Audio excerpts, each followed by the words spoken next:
Bung, Ya. ada yang lagi gonjang-ganjing nih. Apa tuh?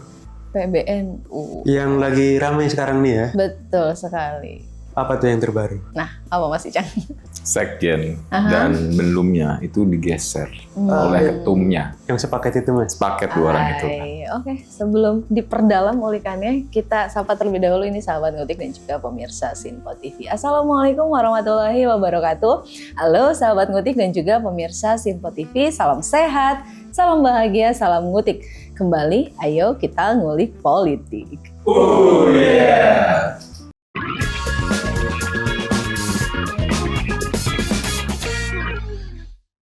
Baik sahabat Ngutik dan juga pemirsa Sinpo TV, seperti yang sudah Anda saksikan sebelumnya, saya di sini akan berdiskusi dengan dua teman diskusi saya, yaitu Bung Mahfud, gak pakai MD, dan juga Mas Icang. Halo Bung Mahfud, Mas Icang. Halo, Neng Tia, Bung Mahfud. Oke, sehat Bung? Sehat-sehat. Mantap, Mas Icang? Alhamdulillah. Oke, Yoman. Cuman, Oke, Bung Mahfud, Mas Icang. Di episode kali ini merupakan BPS atau Breaking Politics Sepekan, di mana memang dalam BPS kita tidak akan mengulik gitu ya satu topik aja atau isu-isu yang spesifik, tetapi kita akan mencoba mengulik beberapa isu yang sedang menjadi sorotan atau mendapatkan cukup banyak perhatian publik lah begitu di dalam satu pekan ini. Dan ada beberapa pemberitaan yang saya catat di dalam satu pekan ini yang cukup menarik perhatian. Salah satunya adalah yang juga tadi sempat kita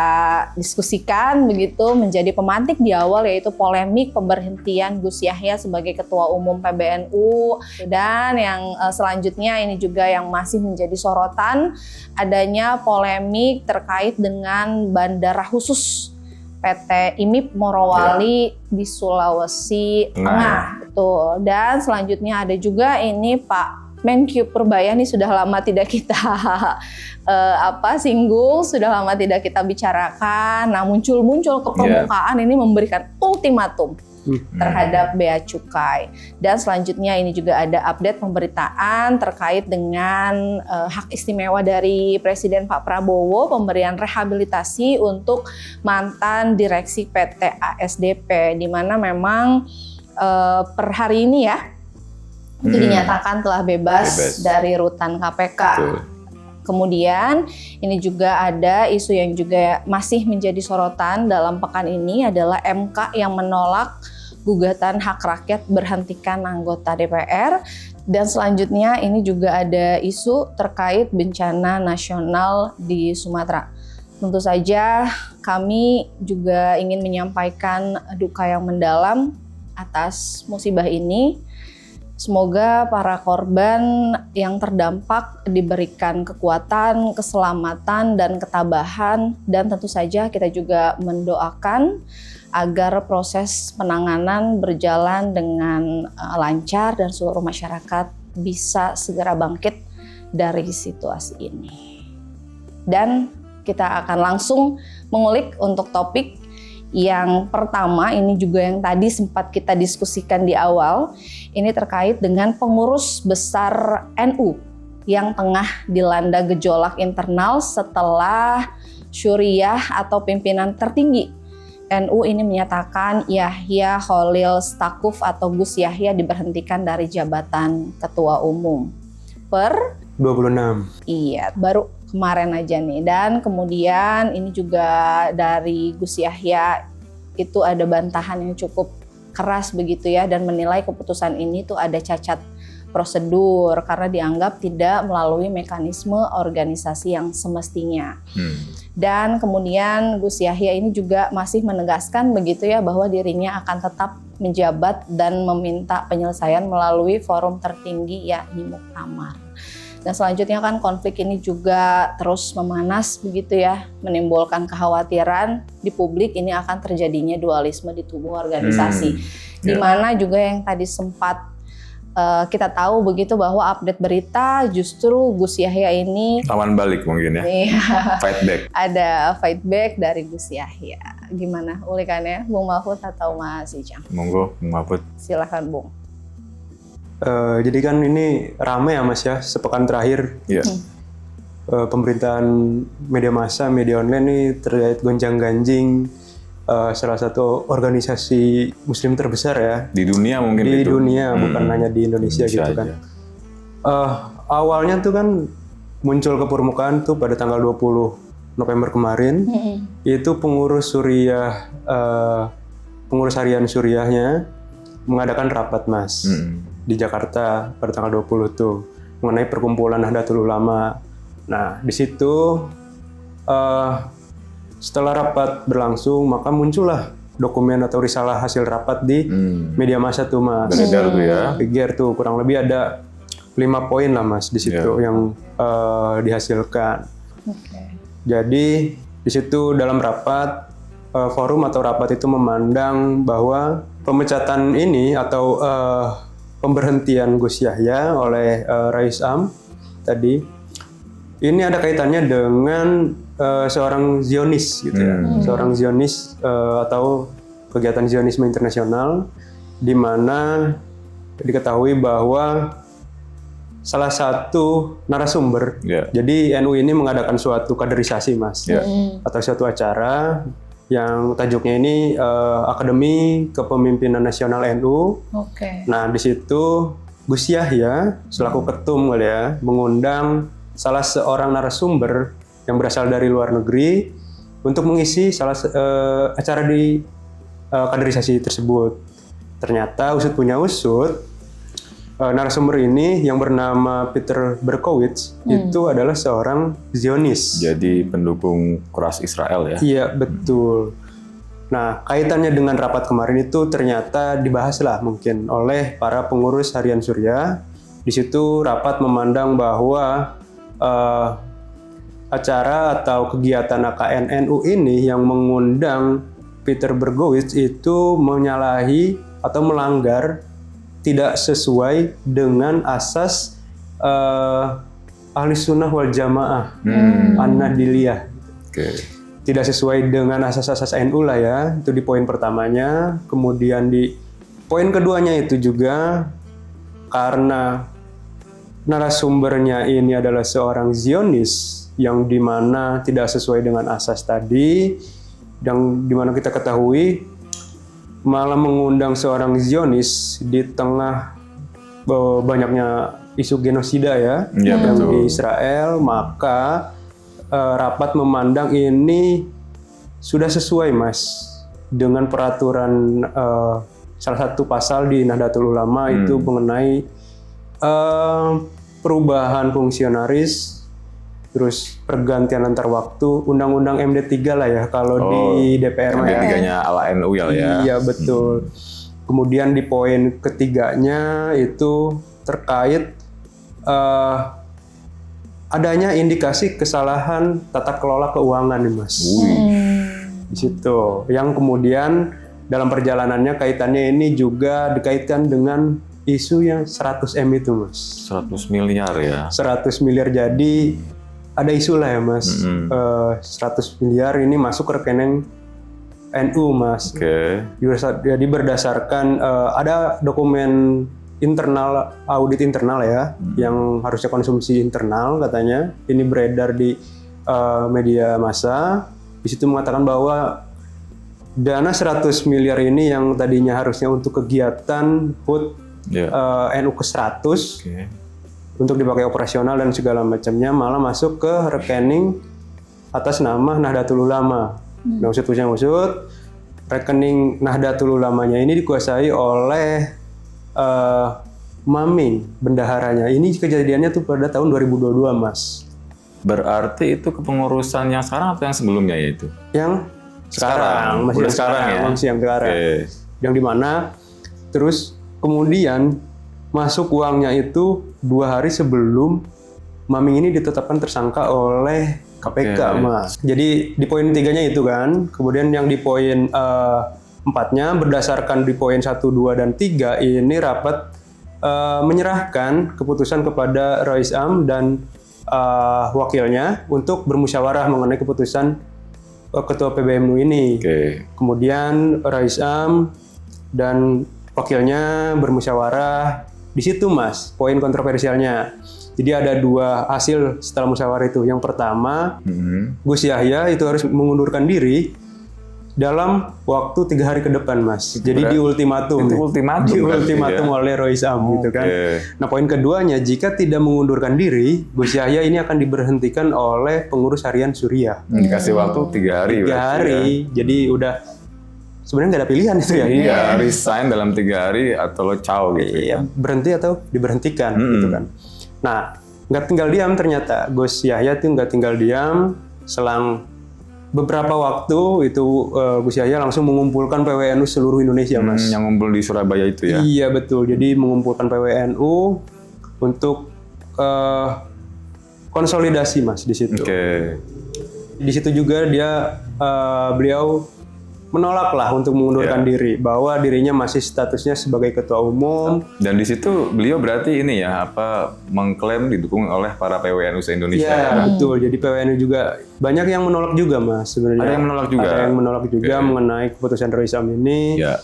Kemudian ditegaskanlah, saya masih ketua PBNU, tidak akan mundur katanya, Mas, kecuali lewat muktamar. Muktamar, jalur resminya ya berarti ya. Betul sekali. Dalam perjalanannya Rois Am juga nggak tinggal diam, Mas. Pada tanggal 26 November itu beredar surat lagi, Mas. Surat edaran. Oke. Setelah surat risalah rapat beredar, Peluru baru nih ya. peluru berarti ya. baru dari Rois Am nih. Dalam surat edaran itu ditetapkan bahwa Gus Yahya ini statusnya tidak lagi sebagai ketua umum Umum. PBNU. Karena tadi sudah lewat masa 3 hari itu kan. Betul sekali. Ya. Jadi segala yang melekat dengan Ya. Gus Yahya selaku ketua PBNU tidak berlaku lagi gitu kan. Kemudian dalam surat itu juga diperintahkanlah untuk rapat pleno, Mas, terkait tadi, Mas, perubahan fungsionaris, perubahan pergantian antar waktu dan sebagainya gitu kan. Selama kepemimpinan kosong ini pimpinan PBNU dipegang oleh Rois Am. Jadi Rois Am ini yang kita ketahui bahwa sekarang tuh dijabat oleh Kiai Haji Miftahul Akhyar ya. Nggak selesai di situ, kembali menolak lah, Mas. Kembali menolak bahwa Gus Yahya berpendapat ini suratnya nggak sah gitu loh. Di situnya aja masih draft gitu, kata Gus Yahya gitu kan. Terus belum ditandatangani oleh para petingginya elit lah ya gitu, nggak lengkap lah. Dan secara tegas lah membantah surat itu tidak sah gitu kan, dan lain sebagainya gitu kan. Tidak cuman membantah, Mas. Ternyata Gus Yahya tidak cuman membantah. Isu terbarunya ini adalah ikut menyerang gitu. Ofensif berarti ya sekarang ya. Ternyata Gus Yahya tuh juga cuman membantah, Mas. Nggak cuman menolak mengundurkan diri, beliau juga ini melakukan manuver lah ya, di mana yang kita ketahui terbaru nih, update terbaru, sekjen dari NU dan bendahara umumnya itu dipindah tugaskan lah ya, bukan diganti. Sekjennya Gus Ipul ya berarti. Betul, jadi Gus Ipul tuh diganti oleh Pak Aminuddin Said Husni ya, itu waketumnya yang sekarang kan. Iya. Waketumnya yang sekarang, kemudian bendahara umumnya juga diganti dari Gudvan Arif, itu menjadi Sumantri Sumarno, Mas. Oke, itu kan sepaket mereka berdua itu, Sekjen dan Bendumnya kan. Iya betul, jadi cukup menarik, Mas, ini turbulensi yang ada di tubuh NU Iya kan ini. Gus Yahya sempat berujar sudah lama tidak ngobrol dengan sekjennya. Itu dia, Mas. Jadi alasannya ini Gus Yahya beralasan mengganti Gus Ipul sebagai sekjen karena belum maksimal kerjanya. Boleh lah, retorikanya boleh lah ya, ngelesnya boleh. Karena nggak ke kantor-kantor katanya, belum menengok-nengok gitu kan. Mungkin udah lama nggak silaturahmi, sibuk jadi mensos MBG mungkin. Nah, itu dia. MBG lansia katanya. MBG lansia. Iya. Dan menariknya ini ya, bukan sekali dua kali ya terjadi turbulensi gitu kan. Terjadi gonjang-ganjing kisruh di dalam organisasi. Jauh sebelumnya juga udah pernah terjadi, Mas ya. Iya, sudah pernah. Itu flashback kita sejenak ya ke 1980 itu kan. Udah lama ya. Udah lama. Saat itu tuh dualismenya lumayan parah sebetulnya. Ada satu kubu namanya kubu Cipete. Itu yang berafiliasi dekat ke pemerintah saat itu, Orde Baru, dan mereka itu mengusung asas tunggal Pancasila. Lawannya itu adalah kubu Situbondo mereka itu tidak menolak Pancasila, tidak, tapi yang utama itu adalah kembali ke Kitoh 1926 plus Pancasila. Di mix. Iya, di mix gitu kan. Nah, ini bahkan mereka itu dualisme ini selama 3 tahun. Oh, cukup lama ini, Mas. Cukup lama. Nah, baru mulai reda itu tahun 84 ketika kiai-kiai sepuhnya itu turgun. Akhirnya dirangkullah kedua kubu itu, ya kan.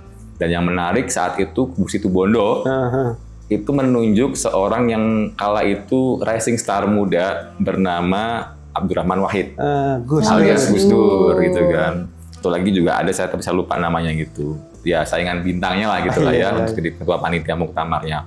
Tapi setelah dipertemukan kiai sepuh ini, kan mereka gitu ya, ini itu kan sebetulnya orang-orangnya itu manut dawuh kiai istilahnya.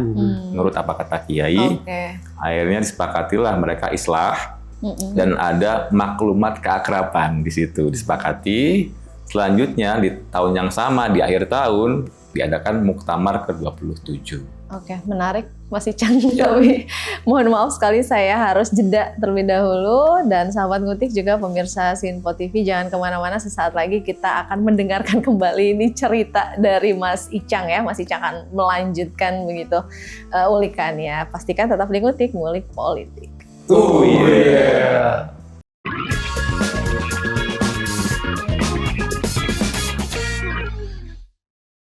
Sahabat ngutik dan juga pemirsa Sinpo TV, kembali lagi di Ngutik, ayo kita ngulik politik.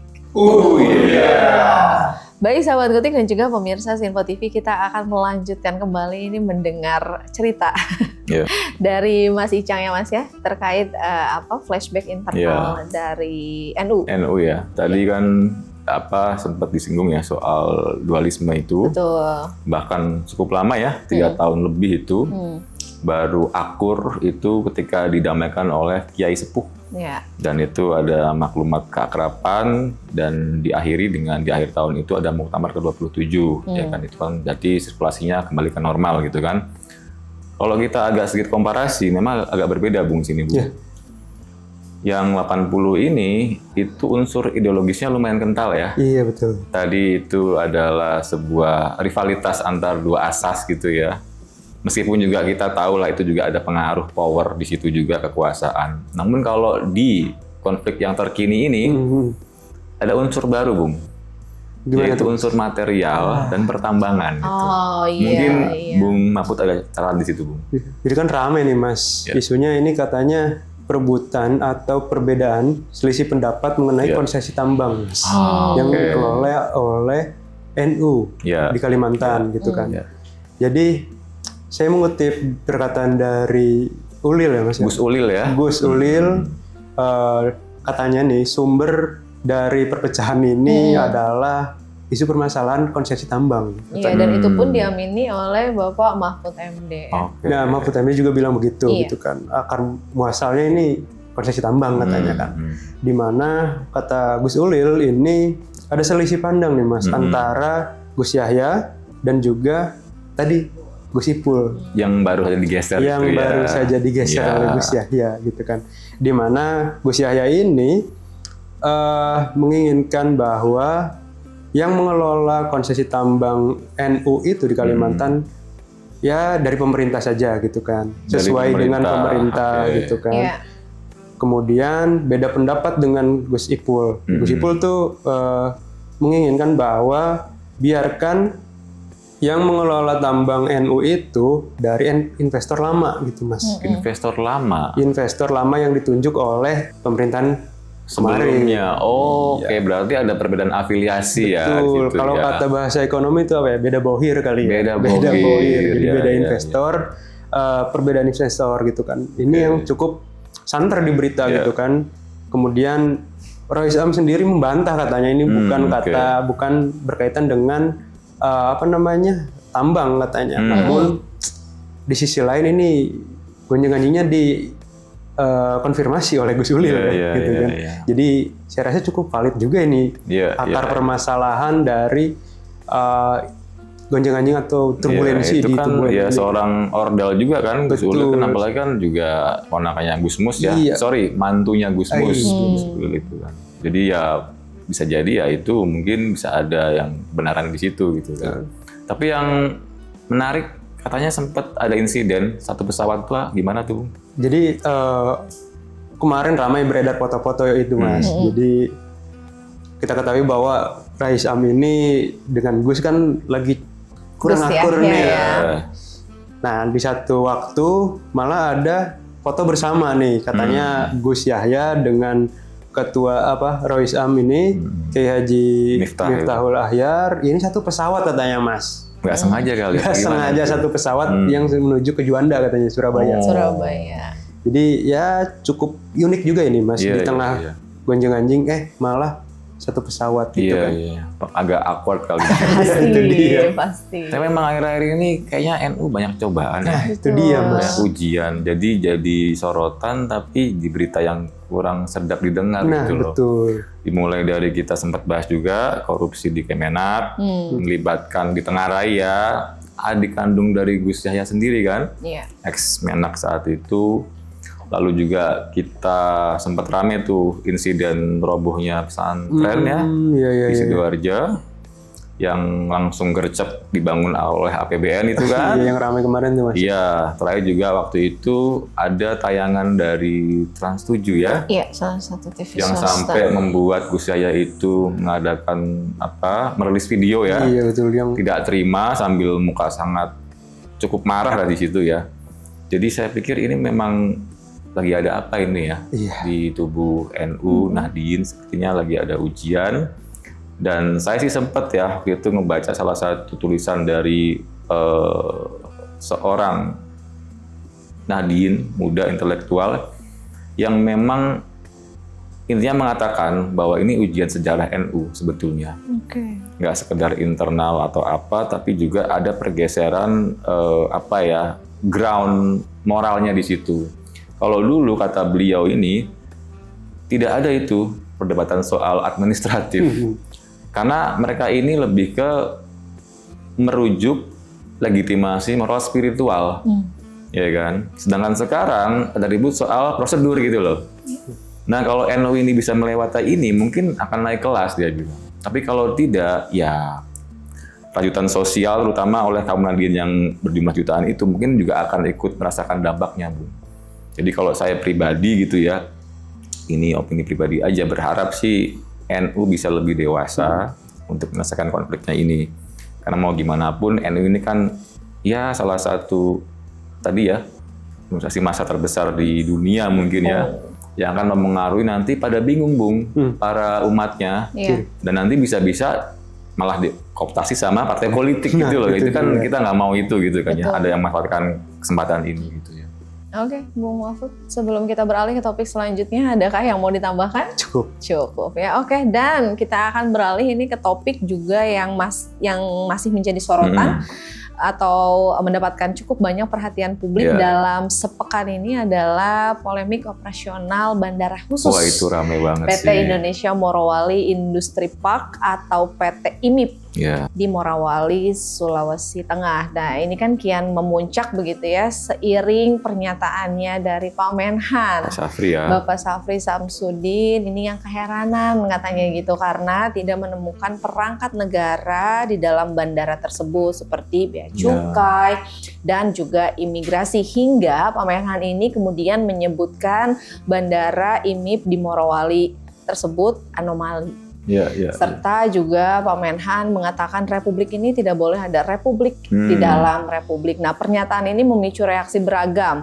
Salah satunya itu ada pihak dari DPR, kemudian narasi anomali itu juga ramai di media sosial, diperbincangkan oleh banyak kalangan dan banyak publik lah begitu ya. Ini juga memicu adanya kecurigaan mengenai legalitas bandara PT IMIP tersebut begitu. Gimana ulikannya Bung Mahfud atau Mas Icang? Soal IMIP ya. Betul. Ini ramai sekali, banyak yang nimbrung Bu. Saya juga bingung dari mana mulainya nih. Tapi mungkin kita ini deh, yang pertama sih saya mencoba untuk memisahkan ya siapa yang berkomentar, karena kan ini banyak dari noise sana sini ya. terutama banyak yang langsung narik ke belakang, ini ulah dari rezim sebelumnya nih gitu kan ya. Nah yang menarik itu adalah saya langsung ngecek ini tanggapan dari pakar transportasi. Yang saya cek ada 2 paling nggak itu ya, Alvin Lee sama Pak Gary Suyatman kalau nggak salah. Kebetulan yang saya follow yang Pak Gary itu. Jadi intinya sebenarnya ada 2 bandara di Morowali, Bung. Yang pertama itu tadi IMIP itu bandara dengan izin khusus. Jadi kita sebut aja bandara khusus gitu ya kan.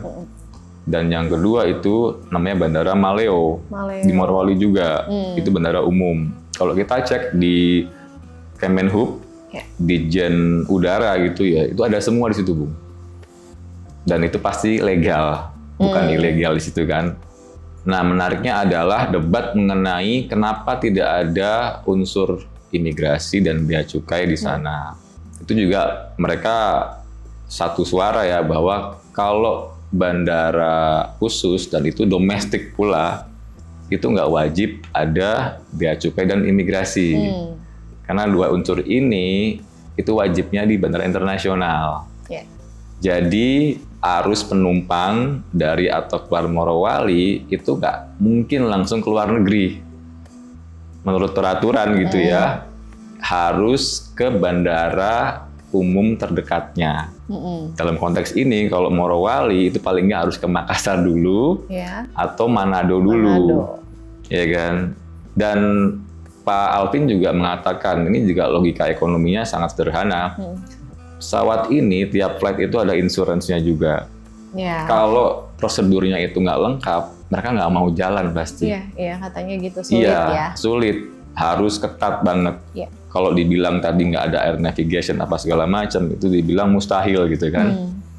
Nah, yang agak menarik juga Pak Gary ini mungkin semacam apa ya, semacam menduga bisa jadi mungkin ada info yang kurang lengkap disampaikan ke Pak Syafri Samsudin. Karena secara nggak langsung, Bung, pihak pemerintah itu membantah juga bahwa itu sebagai negara dalam negara. Nggak langsung ya. Lewat Pak Wamenhub ya, yang saya baru kali ini melihat namanya di media, Pak Suntana ya, yang beliau itu ex-Kabak Intelkam Polri itu, bahwa itu bukan ilegal, memang ini bandara khusus yang dipunyai oleh perusahaan, dan ini juga nggak cuma satu, Bung.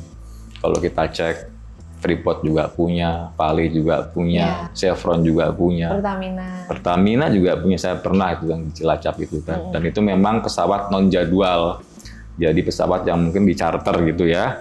Jadi mereka itu punya bandaranya, tapi tetap pakai maskapai yang bisa disewa gitu, atau pesawat pribadi gitu kan.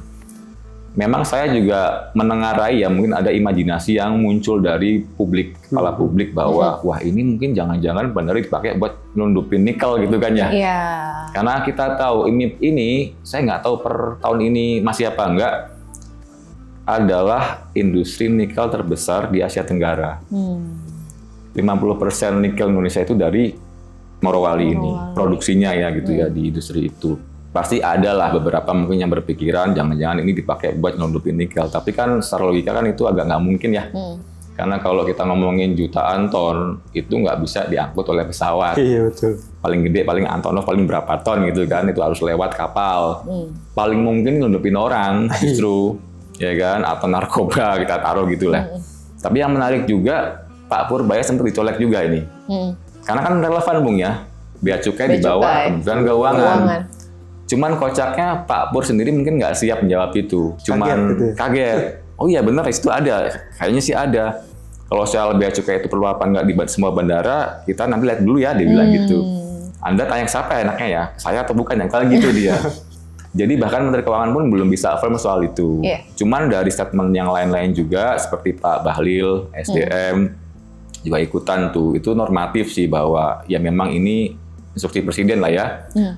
Tentang kedaulatan negara, dan juga yang harus kita catat adalah ini adalah sebagai proyek PSN strategis nasional plus objek vital nasional, Bung. Jadi mungkin di situ ada semacam apa, Bung ya, persepsi yang lain mungkin dari Kemhan ya. Betul. Karena kalau saya melihatnya kayaknya ada perbedaan tolak ukur ya. Jadi kalau misalkan Wamenhub tadi tolak IMIP, tolak ukurnya adalah administrasi legal dan tidak legalnya gitu kan. Tapi kalau saya melihatnya ini Pak Menhan sebagai seorang militer gitu kan, ini bicara kedaulatan kan. Hankam ya berarti ya. Jadi kan dari statementnya saja Pak Menhan nggak bicara ini legal atau legal. Betul, nggak ada sebenarnya itu ngomongin itu ya. Betul, jadi beliau cuma fokus jangan ada negara dalam negara atau republik dalam republik gitu kan. Jadi saya melihatnya ada perbedaan tolak ukur yang dipakai oleh kedua belah pihak ini gitu kan. Pak Menteri Syafri Samsudin ini fokus kepada hankamnya gitu, di mana kedaulatan adalah nomor satu gitu kan. Makanya di situ ditempatkan TNI AU menempatkan Kopasgat, Mas. Kopasgat ya. Kopasgat. Itu pasnya AU tuh ya. Iya betul. Jadi di situ Kopasgat ditempatkan untuk bicaralah berpatroli gitu kan. Kemudian Kopasgat juga udah statement bahwa tidak ada aktivitas penerbangan asing gitu kan. Dan juga nggak menutup kemungkinan ini pos-pos juga akan dibuat permanen katanya Mas. Karena tadi Mas disebutin ini adalah salah satu objek vital nasional gitu. Betul. Cuman yang memang yang menarik dan lucunya itu kan netizen itu kan ini ya langsung menarik ke rezim sebelumnya. Ini kan benar yang diresmikan sama Jokowi nih gitu kan. Tapi kan kalau kita cek ulang sebenarnya ini kan bukan diresmikan oleh Pak Jokowi ya. Oleh? Itu nggak ada yang resmikan kalau negara. Jadi Pak Jokowi itu meresmikan Bandara yang Maleo itu, Bung. Dan memang diinisiasi di awalnya sendiri pun IMIP itu oleh Pak SBY tahun 2013. Jadi bukan di eranya Pak Jokowi. Saya bisa paham sih ya, karena memang Pak Jokowi ini kan yang mengenjot hilirisasi nikel. Jadi mungkin asosiasinya lekat ke Pak Jokowi gitu. Tapi Pak Jokowi juga akhirnya ini kan muncul lagi kan. Muncul ke permukaan. Ke permukaan untuk membantah itu. Enggak katanya. Enggak. Gitu. Itu bukan saya gitu. Tapi nggak apa-apa lah, ini dinamika biasa lah gitu netizen gitu ya. Iya, ini ada Menkeu Pak Purbaya Yudi Sadewa yang melontarkan ultimatum keras terhadap Bea Cukai dengan ancaman pembekuan Direktorat Jenderal Bea Cukai dan mengancam akan merumahkan 16.000 pegawainya bila kinerja institusi tersebut tidak membaik dalam 1 tahun. Dan beliau sekali itu ya. Betul, beliau pun kan meminta waktu begitu ya kepada Pak Presiden Pak Prabowo untuk diberikan 1 tahun untuk menanggulangi Bea Cukai ini terkait ini begitu. Nah, untuk ulikannya kita sampaikan di selanjutnya karena di segmen ini kita harus break terlebih dahulu. Sahabat Ngutik dan juga pemirsa Sinpo TV, jangan kemana-mana, sesaat lagi kami akan kembali. Pastikan tetap di Ngutik, ngulik politik.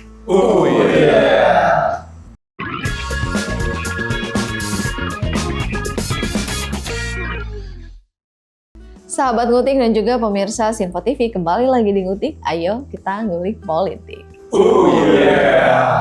Baik sahabat Ngutik dan juga pemirsa Sinpo TV, masih bersama dengan kami di Ngutik. Saya masih bersama juga dengan teman diskusi saya, Bung Mahfud dan juga Mas Icang. Kita akan melanjutkan kembali ini terkait tadi mengenai Bea Cukai, di mana Pak Menkyu Purbaya ini memberikan ultimatum kepada Bea Cukai dan minta waktu 1 tahun untuk memperbaiki atau membenahi Bea Cukai. Nah, instruksi tegas ini Mas, rupanya begitu muncul dari Pak Purbaya di tengah citra Bea Cukai yang memang terpuruk akibat maraknya impor ilegal, kemudian under invoicing dan juga keluhan publik soal pelayanan yang berbelit hingga banjir aduan Mas. Iya, di kanalnya itu ya. Betul, lapor Pak Purbaya dan juga ada temuan beras impor ilegal di Batam dan juga Sabang. Akhirnya Pak Purbaya ini bersikap tegas kepada jajaran Bea Cukai untuk menindak aktor besar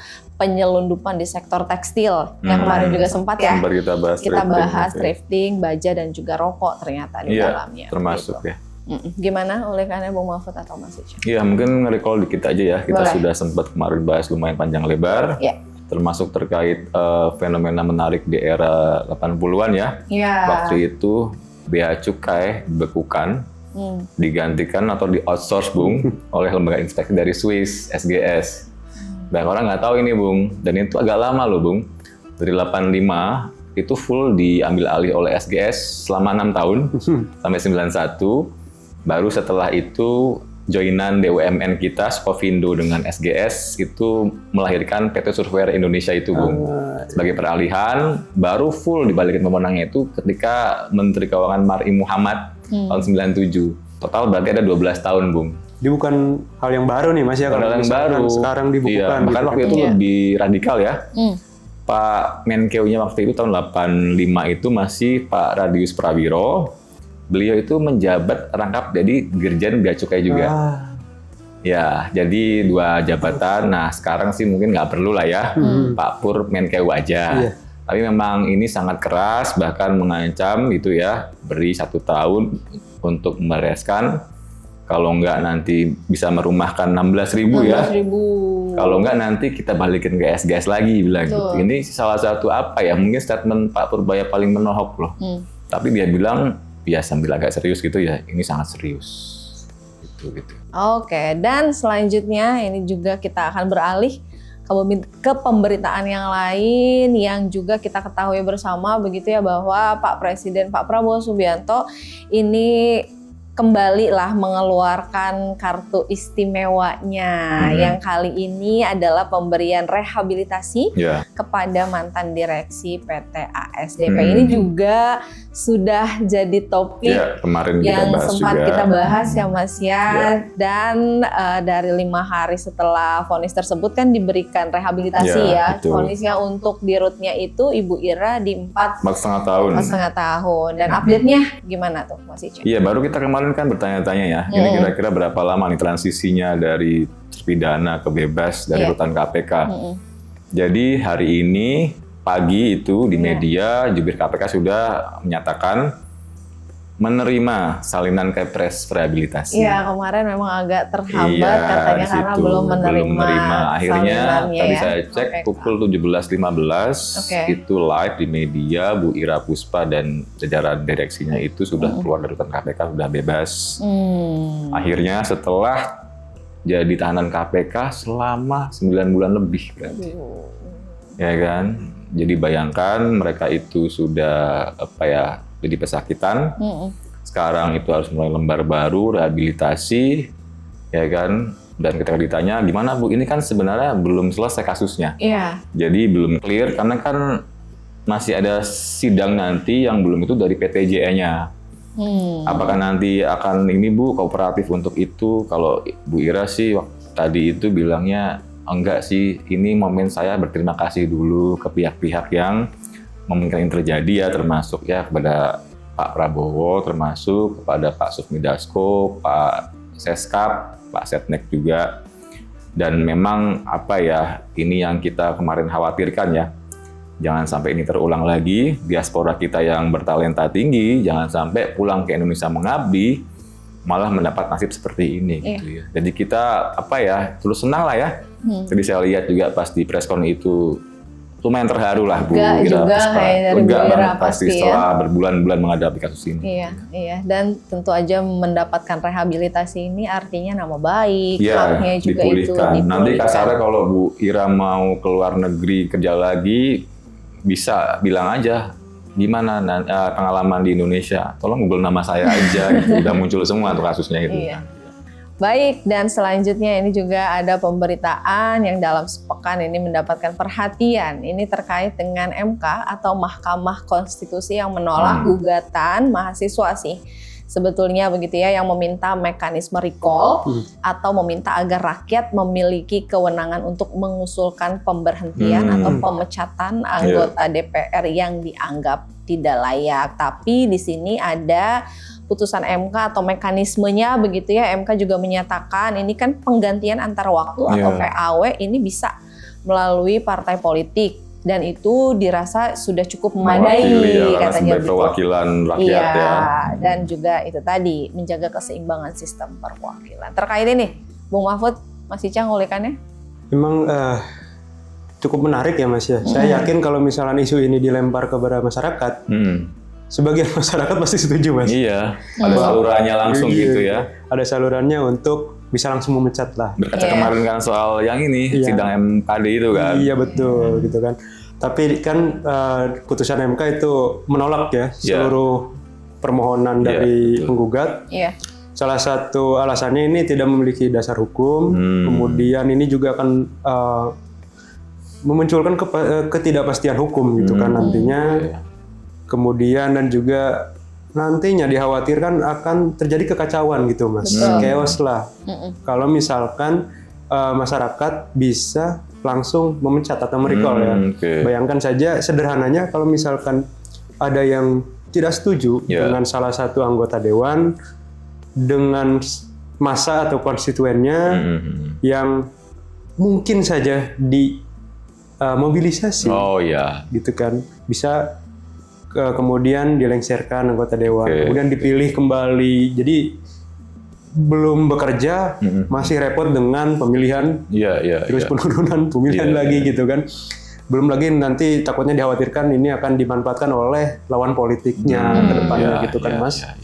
Ya saya setuju sih dengan putusan MK bahwa ini MK juga kan menyarankan kalau misalkan untuk jika ada anggota dewan yang menurut mereka tidak layak bisa disuarakan kepada partai yang notabene mengusung calon tersebut gitu kan.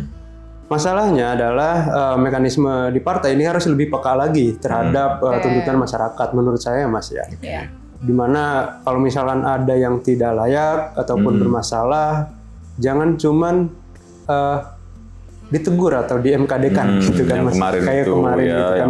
Coba dengan pendekatan baru gitu kan. Jadi kan partai ini harus lebih peka lagi gitu kan, mendengarkan aspirasi masyarakat, bukan hanya anggota yang sudah jadi, tapi partai yang menjadi rumahnya juga harus lebih peka lagi daripada anggota dewan gitu kan. Bahkan harusnya ada lagi evaluasi Mas ya setelah jadi gitu kan. Kayak misalkan ada istilah pemilu sela ya Mas ya? Oh iya, betul. Itu ada di Amerika itu, pemilu sela itu. Jadi kan mereka kan periodenya 4 tahun ya, kita 5 tahun.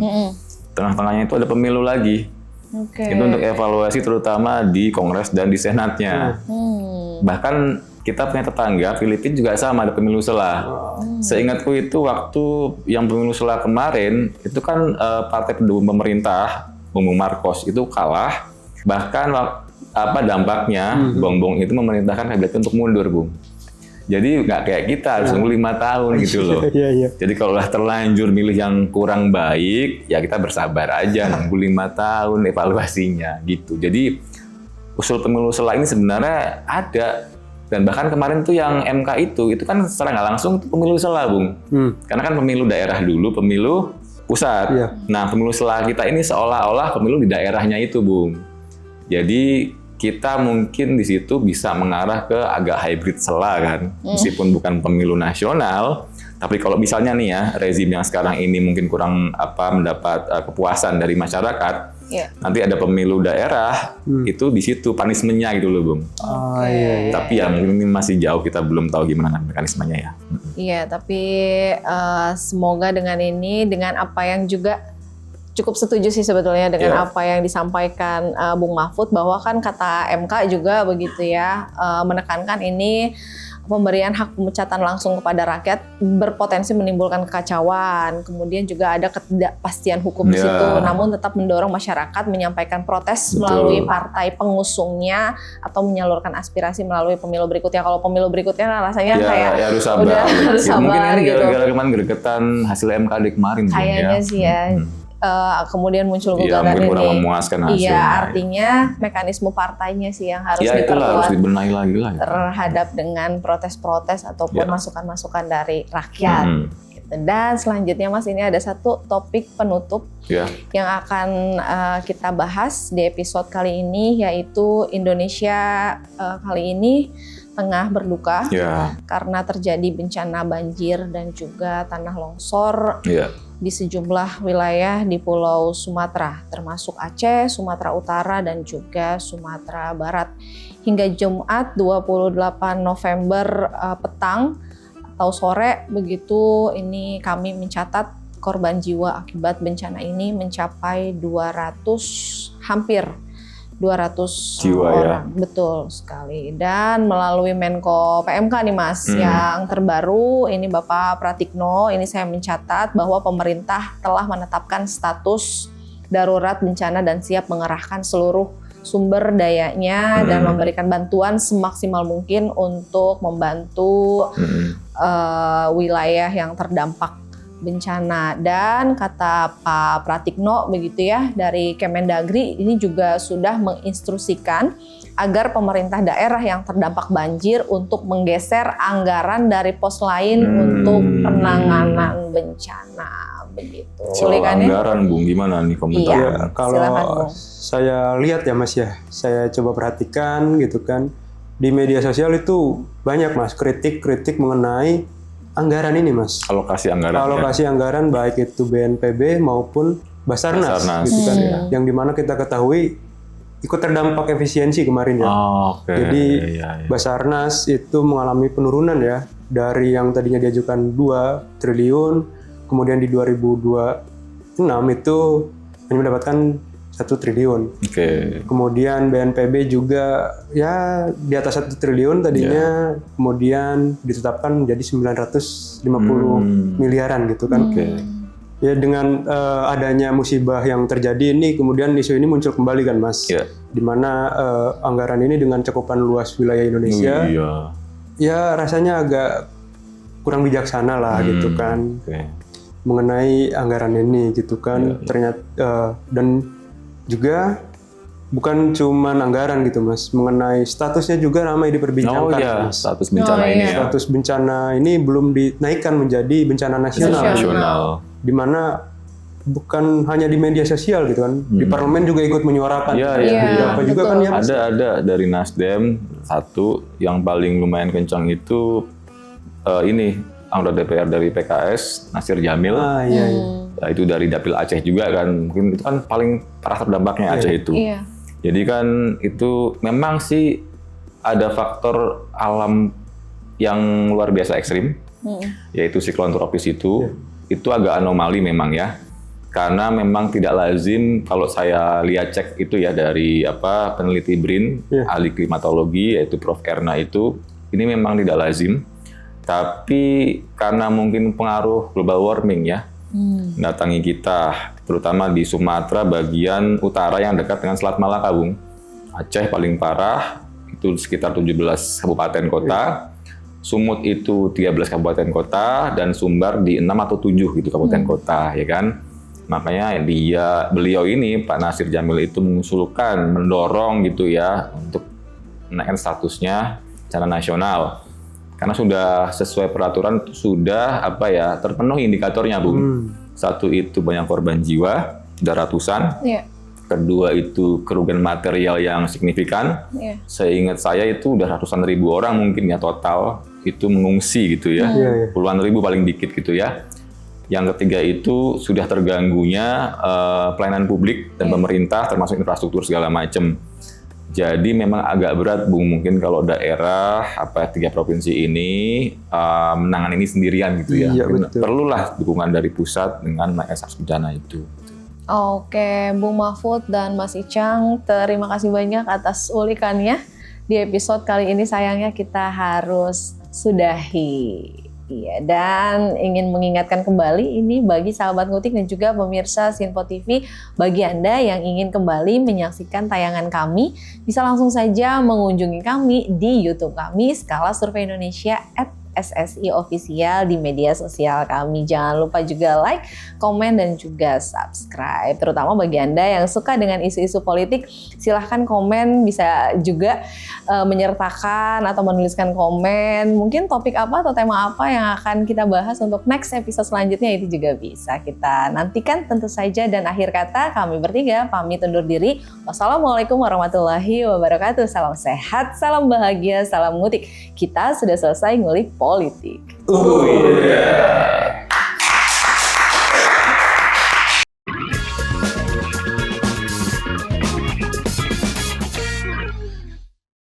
Berkolaborasi dengan. Terima kasih sudah menonton video ini sampai akhir ya. Agar tidak tertinggal video-video kami selanjutnya, yuk jangan lupa tekan tombol subscribe dan nyalakan lonceng notifikasinya. Dan untuk berdiskusi, silahkan tulis pendapatmu di kolom komentar ya.